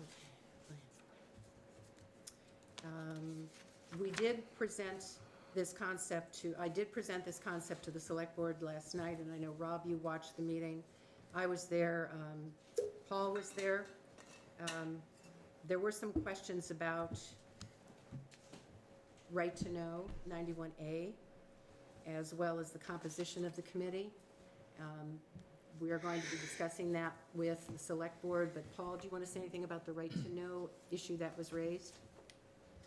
I mean, again, I think, as Rob said, it's a committee that will be run by statute, therefore, 91A would be applicable. So there are exceptions where you could go into non-public, and those exceptions, I'm trying to pull up on my computer, which of course that won't open. Oh, here we go.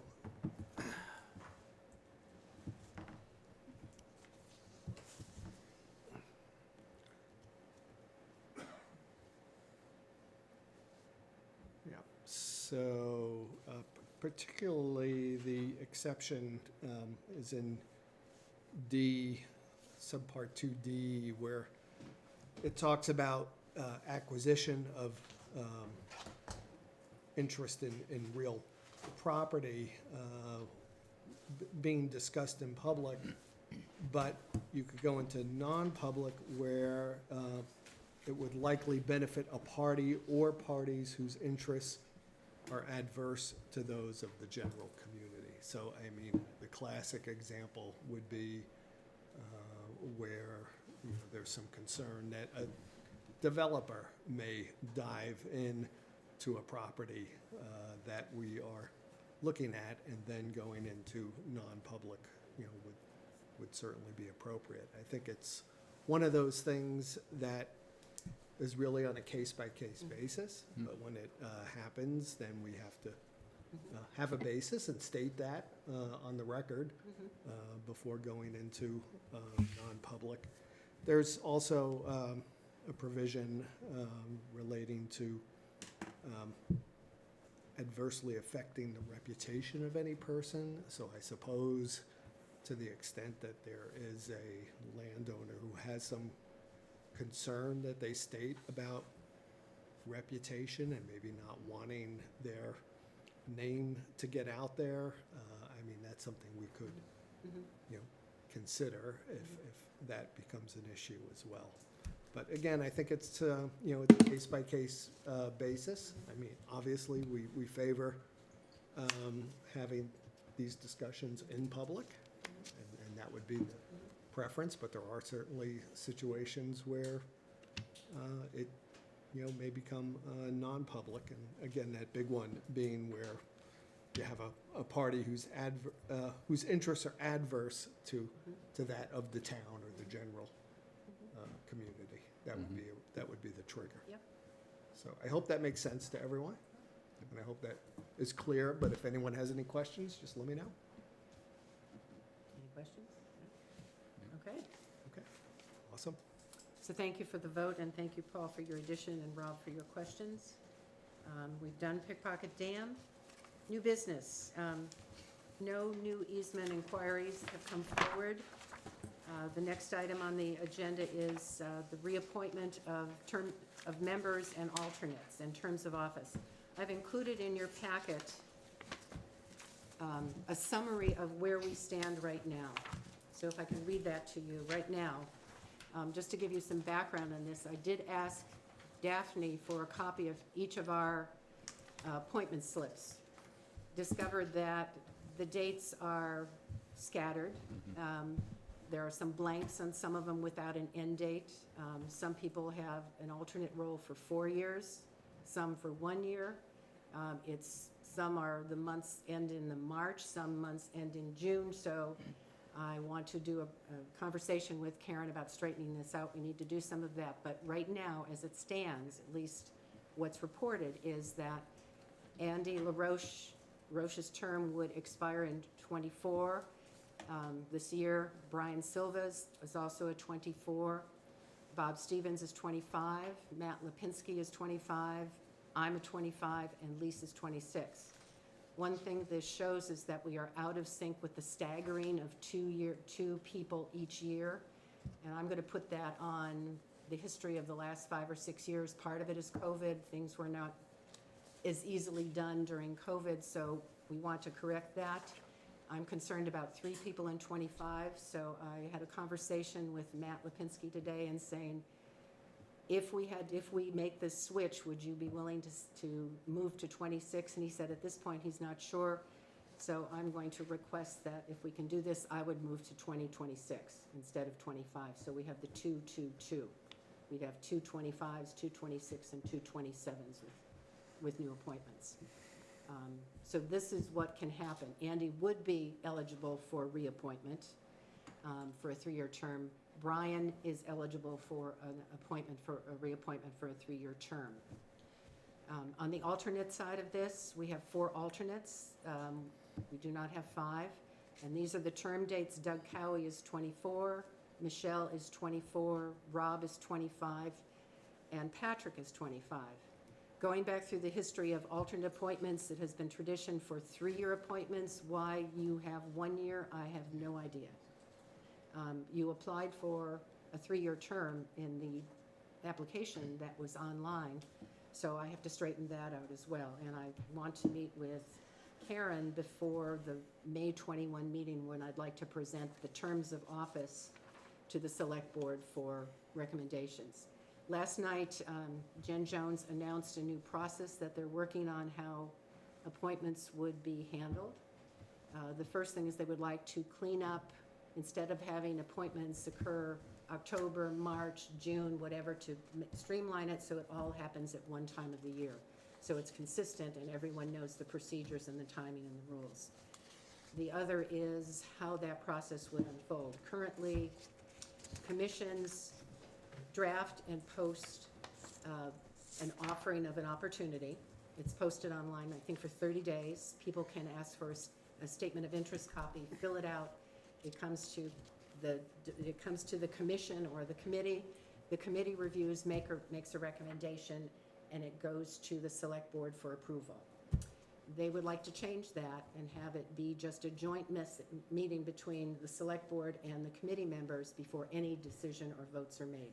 This is still unsure. This is still not drafted. It came as a surprise to me last night. So I want to be able to work through that and come up with what works for everyone. So I appreciate the chance to streamline it and make it more efficient, but I think we need to talk about that. That's the status right now. So that was part of the meeting last night. So what you see here are what people are eligible for. I want to confirm that we can move forward with this. And if so, I will state that Andy has agreed to stay on. He would like to have another 3-year term. I've spoken to Brian. Brian needs to step back for a while, but would like to be an alternate. So that would mean that we would have one position available to move up to a membership, full membership. And as far as the alternates go, we have 2 who expire. I spoke to Doug. Doug would like to continue if that's the way we move, and Michelle would like to continue. So that's the status right now of this. You need to confirm the 3 years, obviously. Yes, I need 'cause to that confirm the 3 years. Yes. Isn't making sense to me. And I spoke with Barbara Richter at NHACC, and she said it is pretty much tradition that alternates have 3-year terms, because you don't want so much turnover that the continuity of the membership shifts every year. So if you could have if you had a staggered alternate, which you should have, not all at once, that would be beneficial. So there are a lot of details to work out with this. I asked Karen when a final plan would all come to fruition, and she says it's going to take a while. I said we need to move forward with our work, even if some of these people expire in March of '24. We just need to keep working until there is a final decision made on how this is going to unfold. I don't know if a vote would be legal at this point. Questions? Yes, yes. We talked about this a little bit last month. Have some of the people's terms actually expired in March? So Karen, they're yes. not members currently? Karen says that doesn't matter at this point since it's all in flux. It doesn't matter that someone's term is expired? Right. I told her they were March, and she said, well, don't worry about that right now as we work out this new process. Because I questioned her on that. Okay, that sounds very odd. That you could have someone with an expired term voting at this time. I know. Who's expired? Andy and Brian, Doug and Michelle. People aren't expiring, just to be clear here. Sorry. Yes, Their yes. terms are Bad- expired. bad word, Sorry. bad So- word, Sorry, yes. still looking good. Terms are, yeah. Yeah, I mean, I think that's a problem. But I'm not sure those votes are valid if people whose terms have expired are voting. She didn't seem concerned about that. Okay. I would be concerned unless you were legally challenged, if there was a vote on something that someone, third party, took it to court. I mean, what Rob's saying is absolutely true. There's no way a judge is going Yeah. to hold a vote Yeah. for someone whose term has expired. As long as you don't get challenged, you can go slide. Yeah, but we know. Yeah. Right, you know it. So, We don't have a quorum, right? well, you, Without the term, with the both alternates and the 2 members? yeah, you only need 4. We need 4. Yep. Why can't you at least seek the reappointment of the ones who have expired? I'd be happy to do that. I'd be delighted to do that. I think the whole meeting last night was that this is just like if you were in an elected position. When your term expires, there's not just a reappointment, it goes back to the original process of opening it up to the public and then having this joint session that was described where, you know, the commission members and everyone can show up in the select board and can have a discussion, and then at the end, the select board appoints the people. That was my understanding of last night's meeting. I don't know if anyone else. Well, there was talk of a collaborative, process, Yeah. But I thought it was clear that at the end of a term, it went back out to the process that exists today. Yeah. I don't know if I misunderstood that, but, There's No, also a No, I don't think you did. okay. There's also a conversation, part of that conversation last night was to develop a set of procedures and process for all committees and commissions, and to schedule a meeting that will happen annually with anyone who has been elected or appointed, so that they are educated about the rules and the guidelines. Everyone will be trained and understand what the Yep. rules and guidelines are. That hasn't happened in previous years, it's been random. So to try to bring that all together at one time. But given the situation with the expired individuals, I mean, Yeah. I think it behooves, bringing it forward, collaboratively with the select board, We have enough people, though, Yeah. with alternates to vote.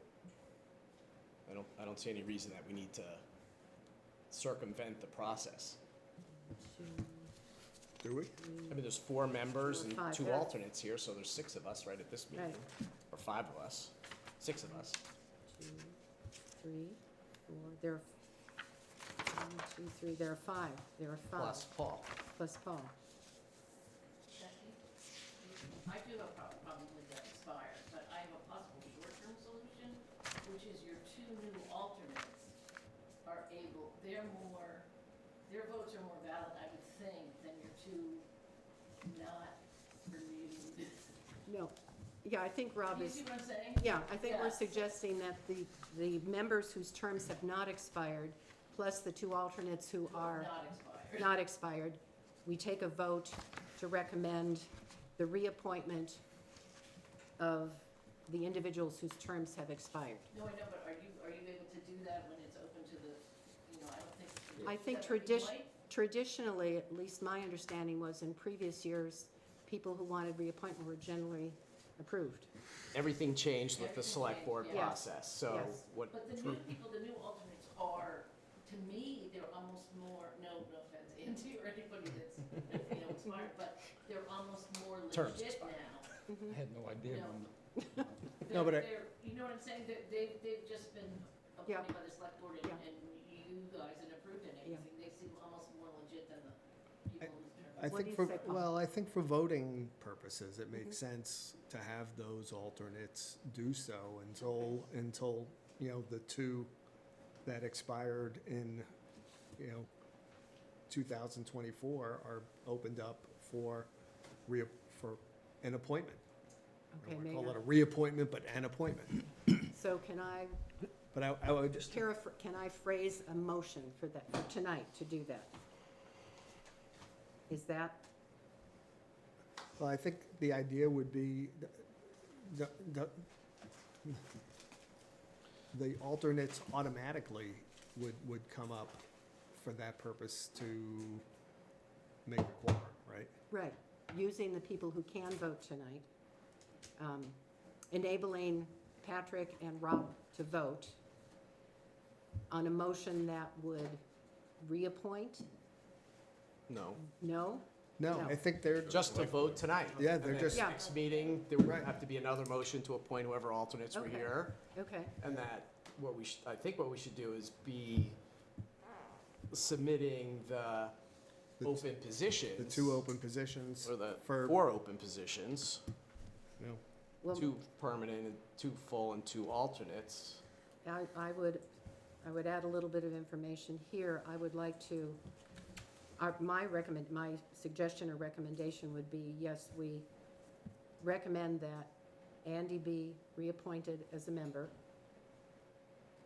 I can do this, that we nominate Michelle to serve Brian's position, moving her up from alternate to full member.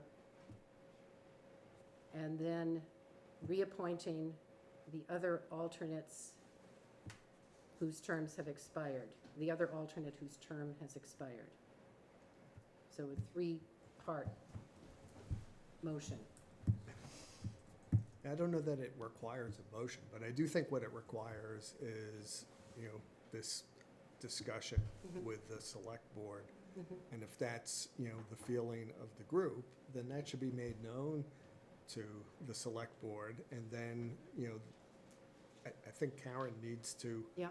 have those positions posted. Then there needs to be a meeting with the select board where you make the, Should write all these steps down. yeah, you make the, opinion or the sort of the consensus, if you will, of the group known, and so that the select board can work with that, collaboratively and make some, decisions based on what's in front I of have us.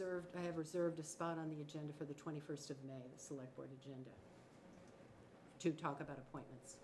Do you have a estimated time that they're gonna have the new process made by? Well, no, I don't. The new process Yeah. is in existence. Oh, All it is open in spots go out to the public and they're all applying for it. Did they And vote you on, don't automatically get reappointed on any committees anymore. did they vote on that last night? That's the existing one. No, that's the existing That's the process. existing? Yeah, isn't that the existing? That's how you got on. Yeah, that's how we got on. Yeah, so I think what you need to do is to, make sure that Karen posts, for these openings. And then, once the posting is completed, then come to the select board and we would have, a discussion about it. That's a And- 30-day process, I know, yeah, before. I know, but in the Posted.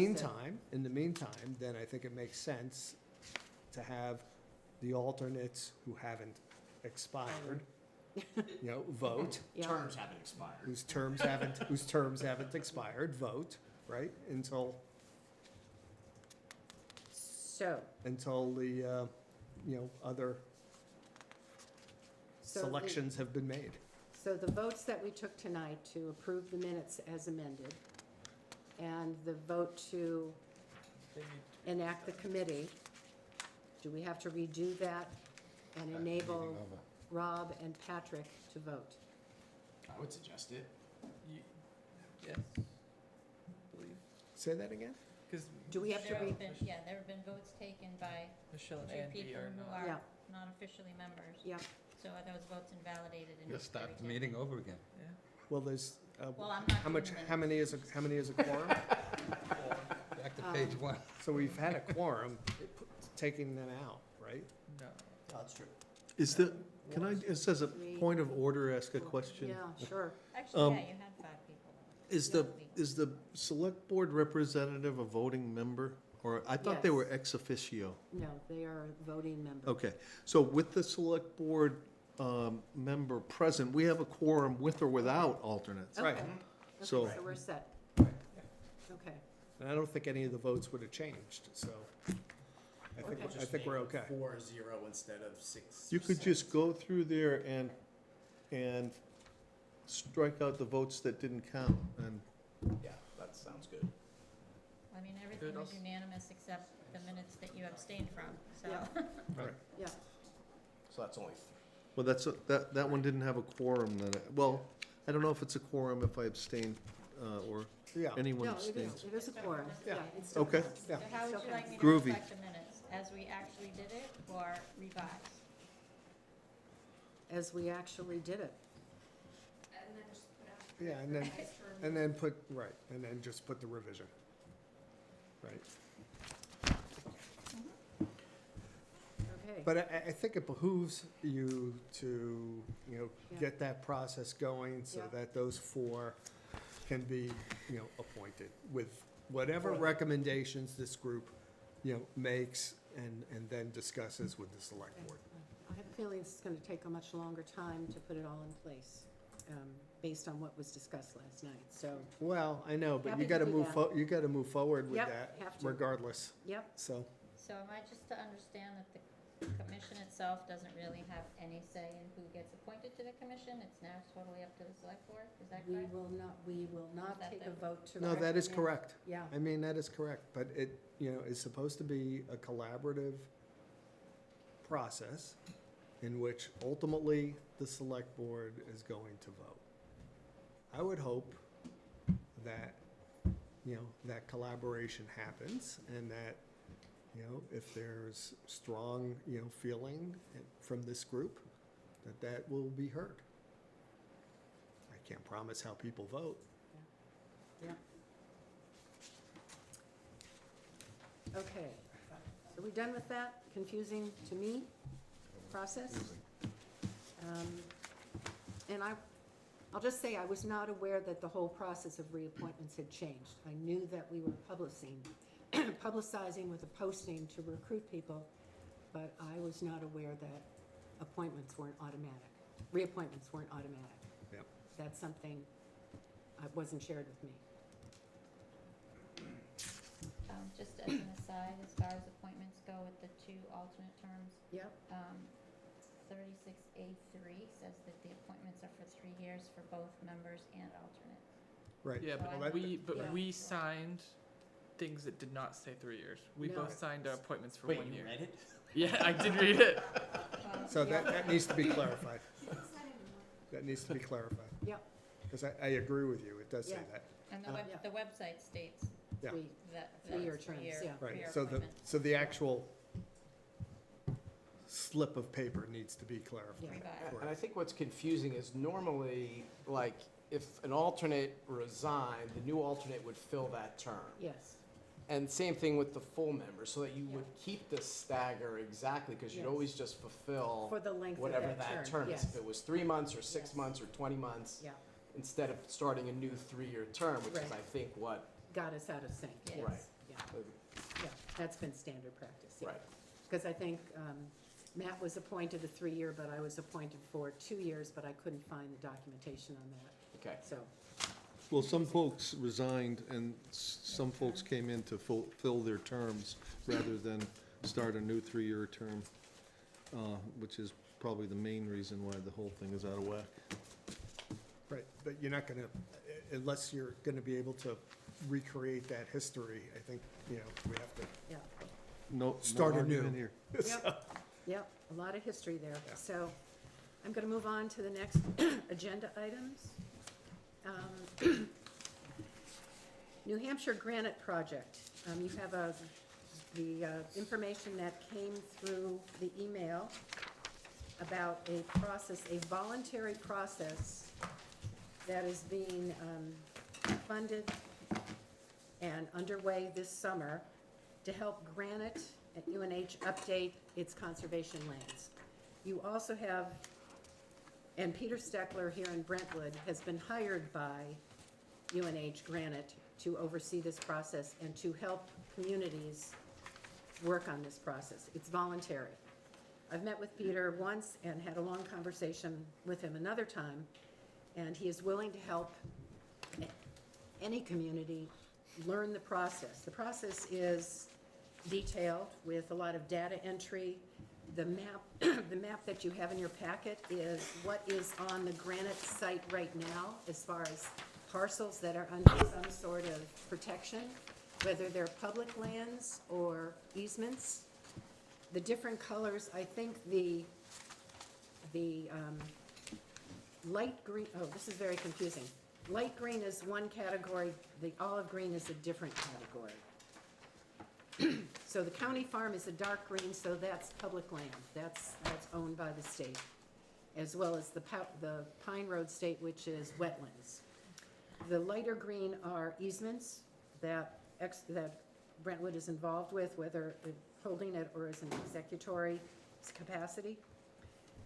So he has suggested that we review this map, review the attached list, which names every parcel, but I don't think it has the tax ID number.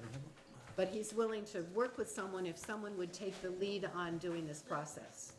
The time frame in your handout is till August, but Peter said it can be extended. There's flexibility in the timing, so it doesn't have to necessarily be this summer.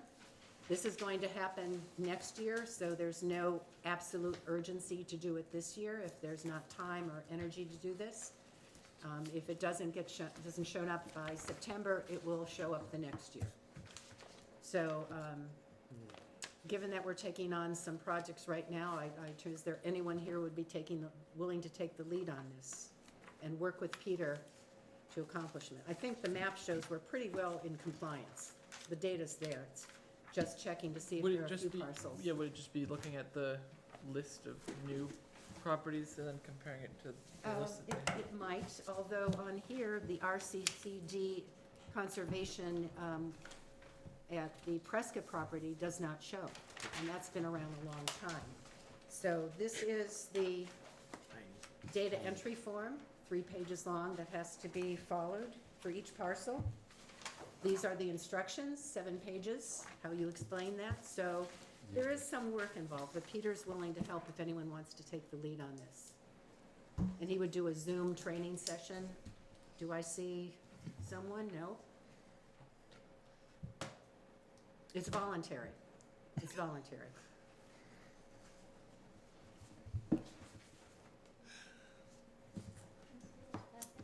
Yes. says it's not as daunting as the forms appear. It's the terminology, the fields, the data, the codes, Some of this is probably in the easement report. probably. Although they're labeled on the map differently than what we have on our master easement list. Can we just take the master easement list and compare it to this? You could start there, yes. You could start there and see what shows up. And there's, I mean, there's Be files. more concerned about what doesn't show up, on right? all That's the the, properties. Yeah. You should have all this information Yeah. in there. Yep. Yeah, so these are gonna be the original names. Yes, they are the So if original you've been names. changing the files to current owners, it's gonna be a little harder to, They No. usually have both. okay, they do. Yeah, Okay. they keep the original and then Okay, add on I as didn't know. needed, yes. I thought at a meeting you had said you were updating everything. so- Oh, no, no. So, I could maybe take them on eventually, but not right now. okay, maybe later in the summer or early fall? Okay. I can communicate that to Peter, that you would be willing to do that. And if anyone wants to work with Michelle to I be suppose I trained, could, to be could trained assist. together? In the fall, I can do it. Yeah, No, I can't. okay. Yeah. Well, I will get back in touch with Peter and offer that and let him, and tell him it would be late summer, early fall, and have him be in touch with you. I'll give him the contact information. Okay. It's been I was gonna start this meeting by saying it's been, oh, go ahead. Will Michelle be able to do it if she's not appointed? Oh, no. Oh, Well, interesting you know, I'm the twist. kind of person that would help anyway, so. Yes.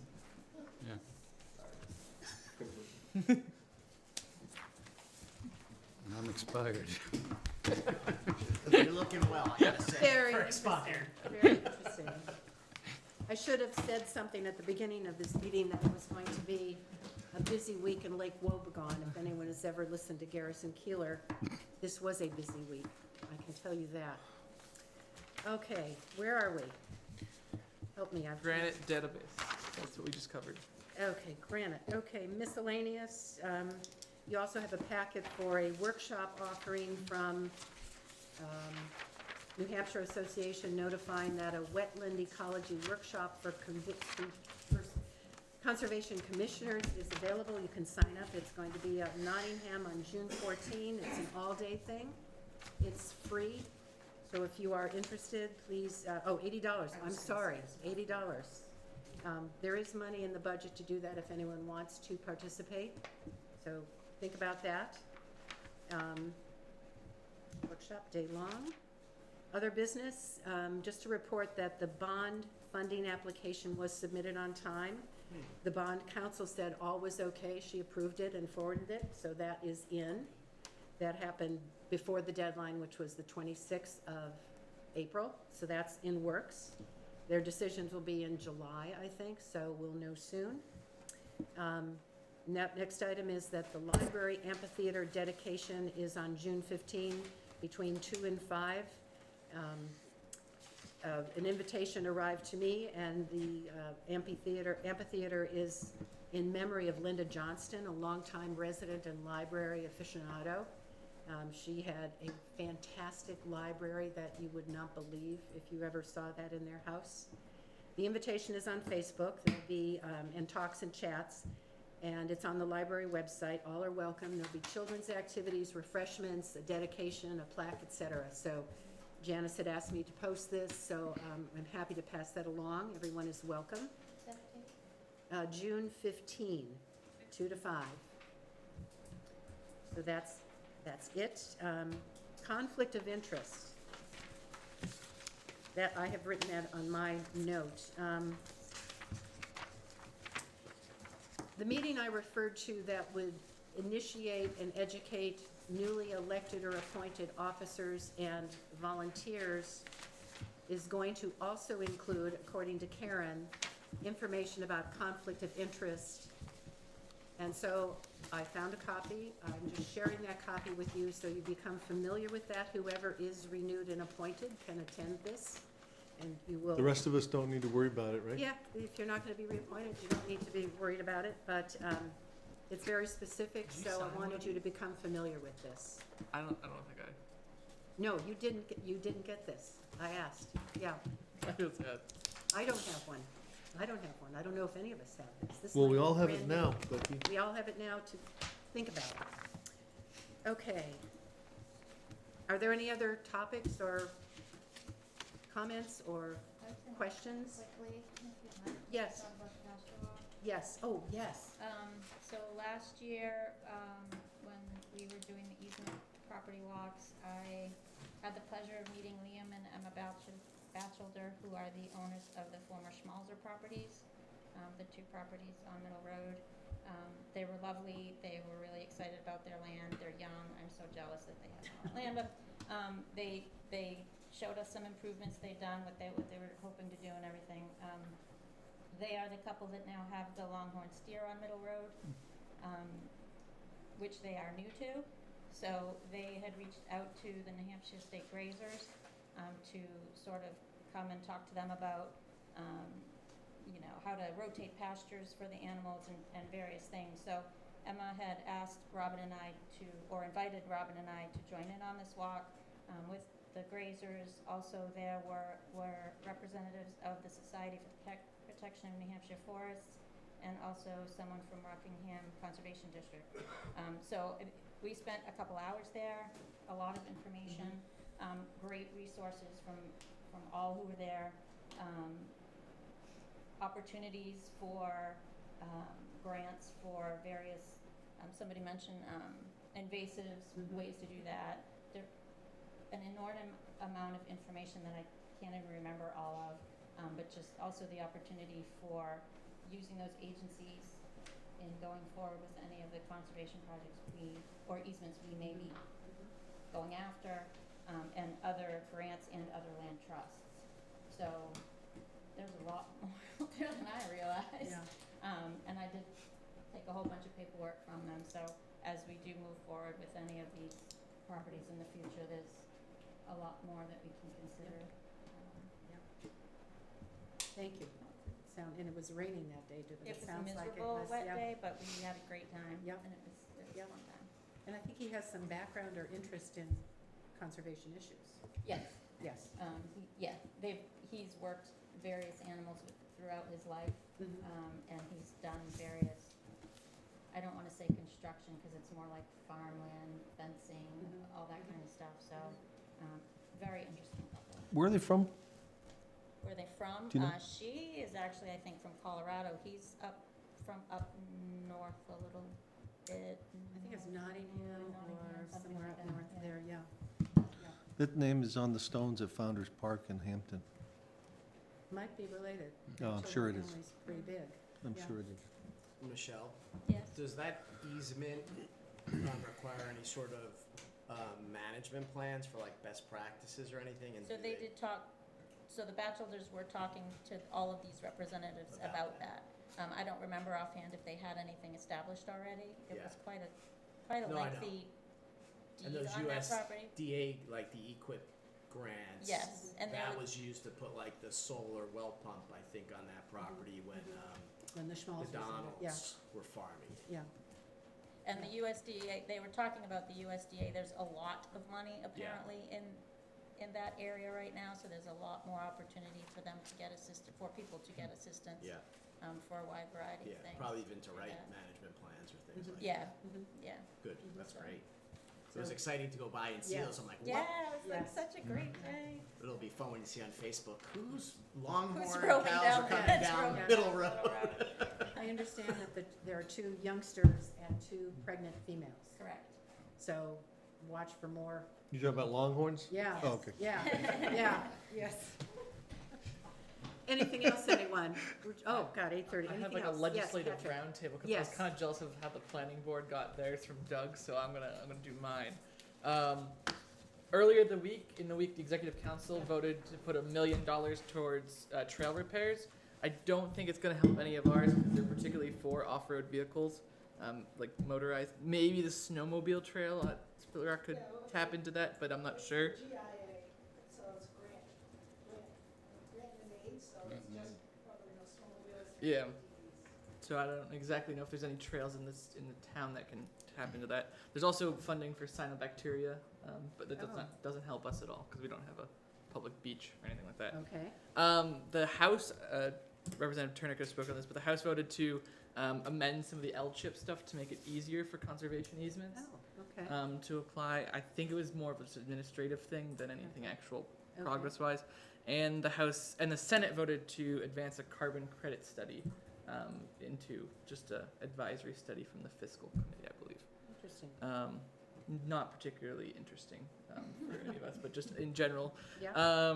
Beyond that, there was something that amended some wetland stuff that allowed people to fix or remove debris that had gone into their wetlands, like down trees that were causing more wetlands. So I thought that was fascinating, especially since we just had our wetland talk. And following that with the federal level about the USDA, the Farm Bill, which is where most of that USDA programming gets funded through, is currently up for reapproval. So it's every 5 years there's a new Farm Bill. The last one was 2018, which meant we should have got one in 2023, which didn't happen. Yeah. So we're currently operating on an extension, which was a year, hopefully, which will expire at the end of September, I believe. They're hoping to have a new one. That was obviously the hope for 2023. Didn't happen then. Doesn't look like it's going to happen now. However, last week, both the House and the Senate Ag Committees released their final, they released at least something of what their plans are. Okay. They don't look like they're going to be amicably resolved, so it doesn't look like we're going to get anything. Probably just another extension. But this bill looks to be far more conservation focused than previous bills are. And that's just a general vibe of the Farm Bill negotiation. Information. Beyond that, there's something called the Explore Act in the House, but that's not making any progress behind this committee. Okay. There you go. Thank you. Thank you. Thank you. Now we remember everything we said tonight. Motion to adjourn? Motion to, no, next meeting is June 12th. Motion to adjourn? Move. I can't. You can't. You can't. Oh, yes. I already made it. Is there a second? Second. All in favor? Aye. Aye. Hey, Bob, I if you can't- need help watching, You can't. You can't do that. Whatever. I have a lot of Bruins questions. are on. You have to wait Oh, yeah. for after Second period's the started. I have a lot of questions. This whole new thing is just mind-boggling. I invited my son on that one, Mama. Yep. How do I send it? 50-year change. Okay. What happened? Turn off the microphone. You don't have to turn the microphone. Oh, okay. I mean, you should. Yeah.